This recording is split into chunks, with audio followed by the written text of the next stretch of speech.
साल 2023 बीतने वाला है। पूरे साल में उत्तर प्रदेश में कई बड़े ऐसे आपराधिक मामले सुर्खियों में आए जो लंबे समय तक सुर्खियों में छाए रहे।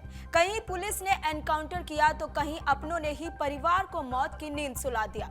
कुछ मामलों ने पूरे यूपी को झकझोर कर रख दिया। तो आइए जानते हैं ऐसे 5 मामलों के बारे में। सबसे पहले बात करते हैं अतीक और अशरफ के हत्याकांड की। आपको बता दें कि उत्तर प्रदेश के प्रयागराज में 15 अप्रैल की देर रात माफिया अतीक अहमद और उसके भाई अशरफ की हत्या कर दी गई थी। रात 10:30 बजे के बाद अतीक और अशरफ को उस वक्त गोली मारी गई जब वो दोनों मेडिकल जांच के लिए अस्पताल लाए गए थे। मीडिया कर्मी बनकर आए 3 हमलावरों ने दनादन गोलियां बरसाई।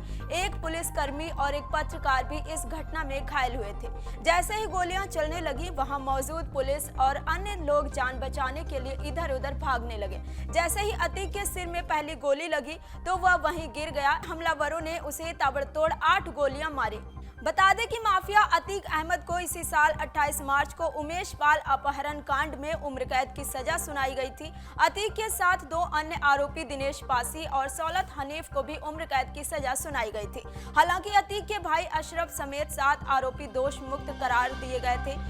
एक बार के सांसद रहे, 5 बार विधायक रहे अतीक पर 44 साल पहले पहला मुकदमा दर्ज हुआ था। तब से अब तक उसके ऊपर 100 से अधिक मामले दर्ज हुए, लेकिन पहली बार किसी मुकदमे में अतीक अहमद को दोषी ठहराया गया था।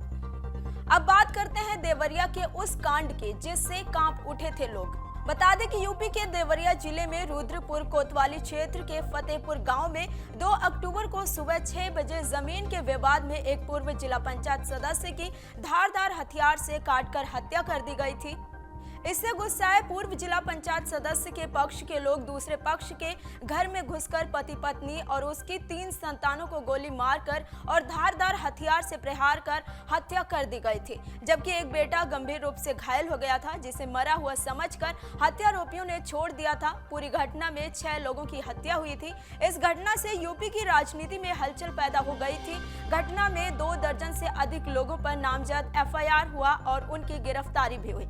तीसरे नंबर पर हम बात करने वाले हैं कुख्यात अपराधी अनिल दुजाना की, जो वेस्ट यूपी में खौफ का पर्याय बन गया था। दरअसल पश्चिमी यूपी का कुख्यात अनिल दुजाना 4 मई को STF की मुठभेड़ में मारा गया था। STF और गौतम बुद्ध नगर पुलिस को उसकी तलाश थी। कुख्यात अनिल दुजाना वेस्ट यूपी में खौफ का पर्याय बना हुआ था। उस पर लूट, हत्या, डकैती समेत 65 मुकदमे दर्ज थे। मेरठ में STF के SP ब्रजेश सिंह के नेतृत्व में टीम ने उसे गंगनहर पर भोला की झाल पर 4 मई को घेर लिया था। अनिल दुजाना ने STF की टीम पर गोली चला दी। जवाबी फायरिंग में वह मारा गया। कुख्यात अनिल दुजाना वारदातों में प्रतिबंधित बोर के हथियारों का इस्तेमाल करता था।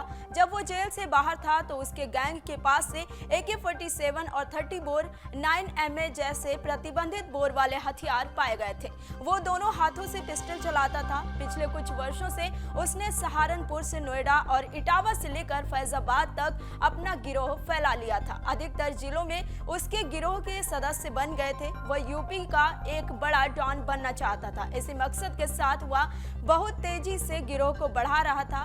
वो जिस क्षेत्र में जाता वहां पर सक्रिय गिरोह के साथ साथ हाथ मिलाता था और नए युवाओं को गिरोह में जोड़ लेता था। अब हम एक ऐसे मामले का जिक्र करने वाले हैं जिसने पुलिस प्रशासन से लेकर कोर्ट की सुरक्षा व्यवस्था पर तक सवाल खड़े कर दिए थे। बता दें कि लखनऊ के SC/ST कोर्ट रूम में 7 जून को मुख्तार अंसारी के बेहद करीबी कुख्यात अपराधी संजीव माहेश्वरी उर्फ जीवा की हत्या कर दी गई थी। वकील के लिबास में आए हमलावर ने कोर्ट रूम में ही रिवॉल्वर से ताबड़तोड़ फायरिंग की। इस दौरान 2 पुलिस कर्मियों, एक 1.5 साल की बच्ची व उसकी मां को भी गोली लगी। जीवा पर हमलावर ने पीछे से फायरिंग की। वारदात के बाद वकीलों ने दौड़कर हमलावर को दबोच लिया और पीटकर पुलिस को सौंप दिया। मुजफ्फरनगर निवासी संजीव माहेश्वरी उर्फ जीवा ने वर्ष 1991 में मुजफ्फरनगर में पहला अपराध किया था। तब उसके खिलाफ कोतवाली नगर में मारपीट का केस दर्ज किया गया था। उसके केस में वह दोष मुक्त भी हो चुका था। वर्ष 1991 में किए गए पहले अपराध के बाद संजीव ने अपराध की दुनिया में एक कदम रखा कि फिर वह अपराध के दलदल में डूबता चला गया। पुलिस रिकॉर्ड बताते हैं कि संजीव के खिलाफ मुजफ्फरनगर में 17, उत्तराखंड में 5, गाजीपुर जनपद में 1, फर्रुखाबाद जिले में 1 और लखनऊ में 1 कुल 25 मामले दर्ज थे। वहीं उत्तर प्रदेश के इटावा जिले में इसी साल अक्टूबर माह में बलरई थाना इलाके के बहादुर गांव में 2 मासूम बहनों की घर में घुसकर धारदार हथियार से गला रेतकर हत्या कर दी गई। 2 सगी बहनों की हत्या के मामले में बड़ी बहन को पुलिस ने गिरफ्तार किया था। साथ ही आरोपी बड़ी बहन के पास से कत्ल में इस्तेमाल फावड़ा भी बरामद किया गया था। इस नृशंस हत्याकांड में बड़ी बहन ने घटना को अंजाम देने की बात कबूल की थी। मामले में एसएसपी संजय कुमार वर्मा ने बताया था कि बहादुरपुर गांव निवासी जयवीर पाल की 2 बेटियां शिल्पी और रोशनी की 8 अक्टूबर को फावड़े से गला काट कर हत्या कर दी गई थी। पुलिस ने पिता की तहरीर पर दोनों बेटियों की हत्या करने में बड़ी बेटी अंजलि के खिलाफ हत्या का मुकदमा दर्ज कराया था। अंजलि को पुलिस ने गिरफ्तार करके पूछताछ की थी। इसमें पुलिस को प्रेमी के कहने पर हत्या के लिए उकसाने की बात सामने आई थी। अमर उजाला अब आपके टीवी पर भी। अपने स्मार्ट टीवी पर YouTube पर सर्च करें अमर उजाला, चैनल सब्सक्राइब करें और देखें ताज़ा खबरें, वो भी HD क्वालिटी में। और हाँ, बेल आइकन दबाना ना भूलें ताकि हर खबर हो आपके घर। अमर उजाला, निष्पक्ष, निर्भीक, निरंतर।